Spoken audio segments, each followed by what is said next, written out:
انہوں نے کہا تھا کہ انسان کی بدھی تب بھرشٹ ہو جاتی ہے جب اس کے اندر اہنکار پیدا ہو جاتا ہے، یعنی سب کو تجھ سمجھنے لگتا ہے، وہ سوچتا ہے کہ میں ہی گیانوانی ہوں، باقی سب اگیانی ہیں۔ یہ بھاؤ کسی بھی قوم میں اگر پیدا ہوگا تو یقین جانیے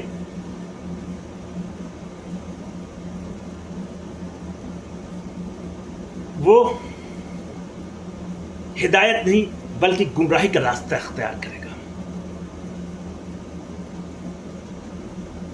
جب فرقہ بندی بنتی ہے انہی تنگ نظر کی وجہ سے، تو سوچنے سمجھنے کی جو فکر ہوتی ہے، جو سوچنے سمجھنے کی جو سمجھ ہوتی ہے، وہ سلب ہو جاتی ہے۔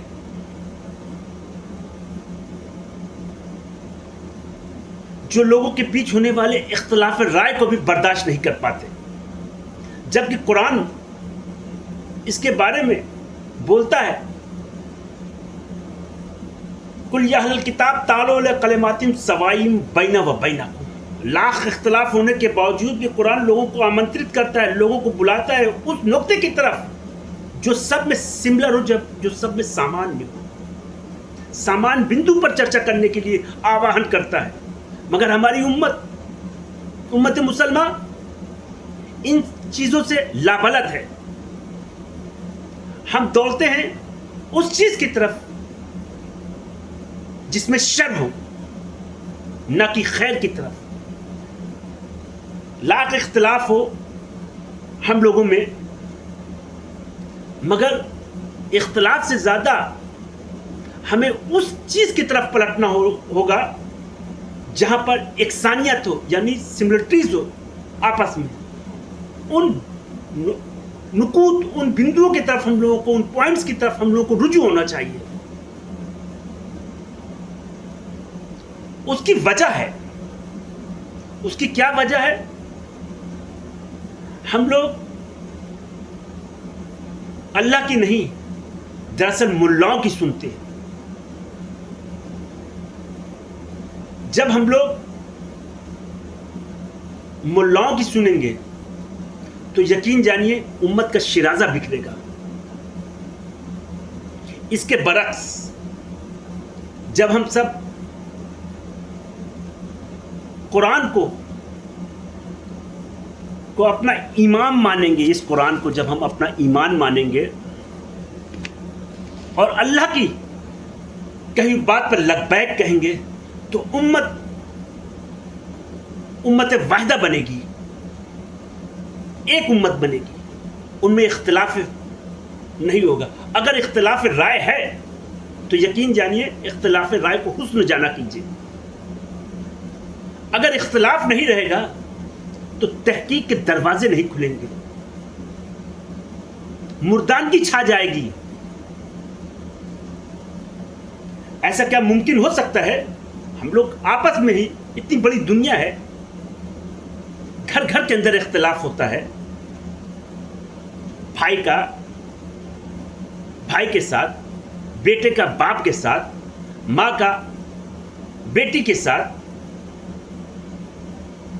دیگر کے استاد کا شاگرد کے ساتھ اختلاف ہوتا ہے۔ سب سے پہلے ہمیں یہ سمجھنا ہوگا کہ ہم سب اختلاف کو حسن جانیں اور ایک دوسرے کے اختلاف ہونے کے باوجود بھی ایک دوسرے سے کو سمجھنے کی کوشش کریں، ایک دوسرے کو برداشت کرنے کی کوشش کریں۔ یہ تو میں نے ایک پہلو رکھا۔ اب یہ دوسرا پہلو جو میں رکھنے جاتا ہوں، اس پہ آپ لوگ غور و فکر کریں۔ دوسرا پہلو یہ ہے، قرآن کو بہتر ہے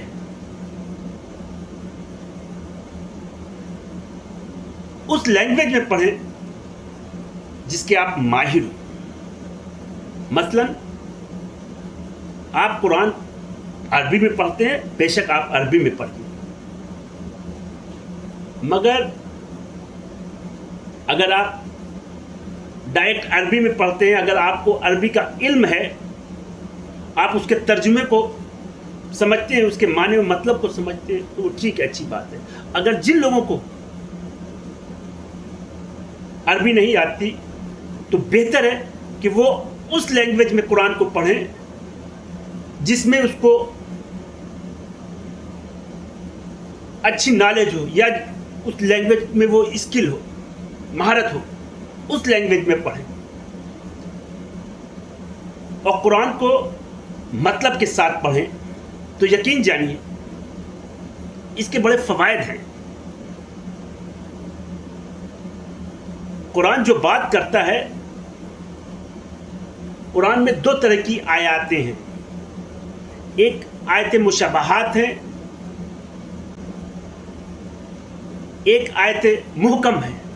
اصل جو کتاب ہے قرآن کی وہ آیت محکم ہے, جس کے اندر شریعت کے بات ہے, کیا چیز حرام ہے, کیا چیز حلال ہے, ہماری عملی اور اعتقادی زندگی سے منسلک ہے یہ آیت. اور جس میں انبیوں کے قصے ہیں. برکہف کہ وہ قرآن کی وہ آیتیں جو ہمیں براہ راست آسانی سے سمجھ میں آتی ہیں, ان پہ ہماری توجہ ہونی چاہیے. حرام کیا ہے, حلال کیا ہے, شرک کیا ہے, ہماری عملی اور اعتقادی زندگی ہمیں کیسے رہنا ہے, وے آف لائف کو کیسے ہونا چاہیے, ہمارے معاملات کیسے ہونے چاہیے, وراثت کیسے تقسیم کی جائے. جو موٹی موٹی کیا کرنا ہے, کیا نہیں کرنا, شراب پینا ہے, سود کھانا ہے یا نہیں کھانا, یہ سب موٹی موٹی چیزیں ہیں. ان چیزوں پر ہمارا فوکس ہونا چاہیے. نماز پڑھنا ہے, ہاتھ کھول کے پڑھیں, چاہے ہاتھ باندھ کے پڑھیں. اللہ کے ہاں جو نتیجے جو نکالے جائیں گے وہ صرف اعمال پہ ہی نہیں نکالے جائیں گے. اللہ کے ہاں جو نتیجے نکالے جائیں گے آخرت کے دن, وہ آپ کے نیت سے نتیجے نکالے گا. نیت اگر آپ کی اچھی ہے تو اللہ رب العالمین آپ کا, بھلے وہ کام غلط بھی ہو گیا ہو, اس میں بھی اللہ رب العالمین آپ کی نیت پہ نیکی دے گا. یہ چیز سمجھنے کی بات ہے. آپ کے اعمال لاکھ اچھے ہیں, آپ نے حج کیا, زکوٰۃ دیا, لوگوں کو غریبوں کی مدد کی, مگر نیت میں فطور تھا. آپ کو چاہیے میری دنیا کے اندر شہرت ہو, میرے نام کا سکہ لوگوں کے بیٹھے, میری عزت اور تعظیم کی جائے ہمارے معاشرے میں.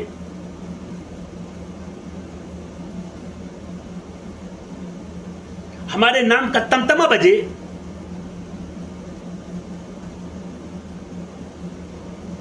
تو یقین جانیے لاکھ آپ نے پوری دنیا کے اندر